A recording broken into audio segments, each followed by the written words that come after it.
to Godsend। Hello friend, আমাদের YouTube চ্যানেলে rich two গডসেন্ডে আপনাদের সকলকে স্বাগত জানাই। আপনারা জানেন আমাদের চ্যানেলে বিভিন্ন ধরনের মানসিক চাপ, মানসিক অশান্তি এবং মানসিক অস্থিরতার বিভিন্ন দিক নিয়ে আমরা আলোচনা করি।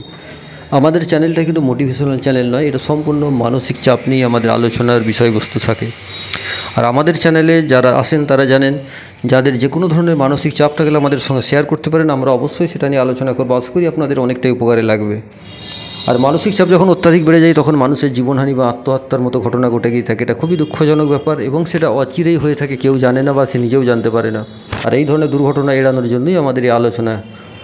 যাই হোক, আজকে আমরা সে ধরনের একটি খুব প্রাসঙ্গিক বিষয় নিয়ে আলোচনা করব। হেডিংটা আপনারা দেখেছেন, গাধা নিজে না পেরে অন্যকে নেতা তৈরি করে। গাধা এই জন্যই বলা হয়েছে, দেখবেন সে নিজের প্রাণ দিয়ে অন্যকে নেতা তৈরি করে, তার হাতে সে বলি হয়ে যায়, কিন্তু সে নিজে নেতা হওয়ার তার ক্ষমতা নেই। তা আপনার যখন নিজে নেতা হওয়ার ক্ষমতা নেই, তো তাহলে আপনি কেন অন্যকে নেতা তৈরি করতে যাচ্ছেন? অন্যকে নেতা তৈরি করতে যাওয়া মানে দেখেন আজকালের যুগে বিভিন্ন দেশে বিভিন্ন জায়গাতেই যে রাজনৈতিক বিভিন্ন নেতা মন্ত্রী তৈরি হয়, তারা কিন্তু এই ধরনের গাধার পিঠের উপরে বা মাথার উপরে পা দিয়েই তৈরি হয়। তাহলে বুঝতে পারছেন গাধা কেন বলা হয়। এই ধরনের গাধাগুলোর উপরে পা দিয়েই তারা কিন্তু নেতামন্ত্রী হয়। প্রাণ বিসর্জন যাবে কিন্তু এই গাধাগুলোরই, তবেই কিন্তু সেই নেতামন্ত্রীগুলো তৈরি হবে। আর এদের গাধা এই জন্যই বলা হয়েছে, এরা কিন্তু মানুষ নয়। যদি মানুষ হতো তাহলে বুঝতো, তাহলে অন্যের জন্য প্রাণ দিত না। দেখবেন অন্য নেতা কোনো মন্ত্রী জেল খেটেছে বা সে একটা আসামি, দাগি খুনি আসামি, দেশে টাকা লুটপাট করেছে, সবাই জানে, সবাই দেখেছে যে সেই লোকটা হয়তো একসময় সামান্য একটা কাজ করে খেত, আজকে সে কোটি টাকার মালিক হয়ে গেছে, কোনো ব্যবসা নেই, বাণিজ্য নেই, পুরোটাই জনগণের অর্থ লোপাট করে। এই ধরনের একটা চোর ছেঁচড়কে, তাকে নেতা করে, তাকে মন্ত্রী করে উচ্চ পর্যায়ে নিয়ে যাচ্ছে কে? নিজের জান প্রাণ বিসর্জন দিয়ে। এবার বুঝতে পারছেন, সেই জন্যই তাকে গাধা বলে সম্ভাষণ দেওয়া হয়েছে। তো এই ধরনের কাজ থেকে আপনারা চেষ্টা করবেন বিরত থাকতে, নাহলে কিন্তু আপনার জীবনে সব দিক দিয়ে কিন্তু দুর্যোগ ঘনিয়ে আসবে। আপনি হয়তো ভাবছেন যে আমি দেশের জন্য কাজ করছি, ভালো কাজ করছি, মোটেই ভালো কাজ নয়।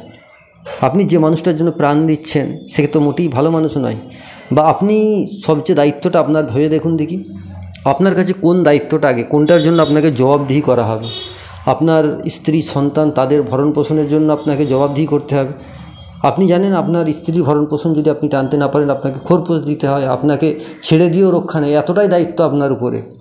আপনার মা বাবাকে দেখাশোনা করা তার দায়িত্ব, তার রোজগার করার দায়িত্ব। আপনি সেটা না করে কি করলেন? একজন চোর ছেঁচড়কে তাকে নেতা করার জন্য প্রাণ বিসর্জন দিয়ে তার পেছনে পড়ে রয়েছেন। সকাল সন্ধে রাত দিন কোনো কিছু নেই, প্রাণের ঝুঁকি নিয়ে আপনি কি করলেন? একটা লাঠি নিয়ে বেরিয়ে পড়লেন, একটা বন্দুক নিয়ে বেরিয়ে পড়লেন, কি না অন্যের কাছে আপনি মারামারি করতে যাচ্ছেন, যুদ্ধ করতে যাচ্ছেন নিজের প্রাণ বিসর্জন দিয়ে। যেটা কিন্তু আপনার দায়িত্ব তো নয়ই, উপরন্তু সেটা আপনার নিষেধ আছে করা। যেই ধরনের ইলিগ্যাল কাজ করা যাবে না, কাউকে ধরে মারধর করা, কারো বাড়িতে অগ্নি সংযোগ করে দেওয়া, কাউকে খুন করে দেওয়া, এটা করা যাবে না, কঠোরভাবে নিষেধ আছে। আর যেটা আপনাকে আদেশ করা আছে, করতেই হবে, সেটা হচ্ছে আপনার স্ত্রী সন্তানকে সঠিকভাবে পালন করা। আপনি সে আদেশটাকে অমান্য করলেন, আর নিষেধটাকে আপনি কঠোরভাবে প্রাণ দিয়ে পালন করলেন। তাহলে এটা গাধা ছাড়া আর কিছু নয়।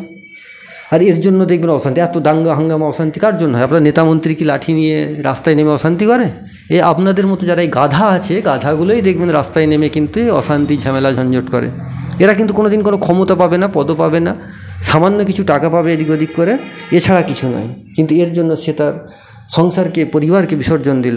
তার মৃত্যুর সময় কিন্তু কেউ নেতা এসে তার মুখে জল দেবে না, বা তাকে যখন দুর্যোগে পড়ে যাবে, তার বাড়িতে যখন সে শয্যায় থাকবে, অসুস্থ থাকবে, তখন কিন্তু তার স্ত্রী পুত্র ছাড়া কোনো নেতা এসে তার মুখে খাবার তুলে দেবে না, তাকে কেউ চিকিৎসা করাবে না, 24 ঘন্টা তার কাছে কেউ থাকবে না, থাকবে কিন্তু তার স্ত্রী সন্তানই।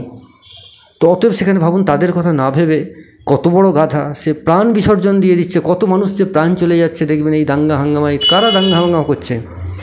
এই ধরনের গাধাগুলো।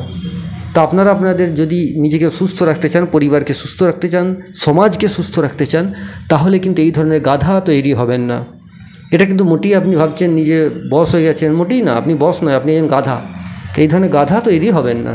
সমাজকে সুস্থ রাখুন, এই ধরনের অসামাজিক কাজে নিজেকে লিপ্ত করবেন না। যেটা আপনার দায়িত্ব আছে, যেটা আপনাকে করতেই হবে, আপনার সংসার পরিবার দেখা, নিজেকে সুস্থ রাখা, নিজেকে ভালো রাখা, নিজেকে রোজগার করা, সেইটাকে আপনি লক্ষ্য রেখে সেই দিকে অগ্রসর হন।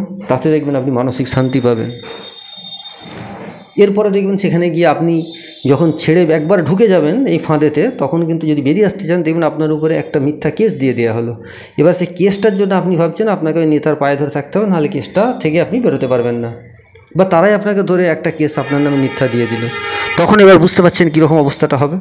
সেই নেতাই কিন্তু আপনার বিরুদ্ধে ঘুরিয়ে কেস দিয়ে দেবে যে আগে ছিল আমাদের, এখন কিন্তু নেই, অতএব এর ঘাড়ে একটা কেস দিয়ে দাও যাতে বেরোতে না পারে। তাহলে আপনার নেতা কতটা আপনার প্রাণের প্রিয় বুঝতে পেরে যাচ্ছেন। এই ধরনের ঘটনা প্রায় দেখে থাকেন। তো আপনারা এখনও সাবধান হন, সচেতন হন, নিজেরা সুস্থ থাকুন। আর দেখবেন এই ধরনের সুস্থতা কিন্তু শুধু আপনার নয়, গোটা সমাজের সুস্থতা বয়ে আনবে। আজকের দিনে এটা কিন্তু খুবই জরুরি বিষয় যে নিজেকে এই ধরনের ঝামেলা থেকে মুক্ত রাখা। আপনি নিজেকে যদি ঝামেলা থেকে মুক্ত রাখতে পারেন তাহলে কিন্তু সবাই ঝামেলা থেকে মুক্ত হবে। আপনি যদি লাঠিটা নিজে কারো মাথাটা ফাটিয়ে না দেন, কারো বাড়িতে অগ্নিসংযোগ না করে দেন, তাহলে সবাই মুক্ত থাকবে। অতএব নিজেকে সুস্থ রাখুন, নিজে ভালো ভাবুন, ভালো থাকুন।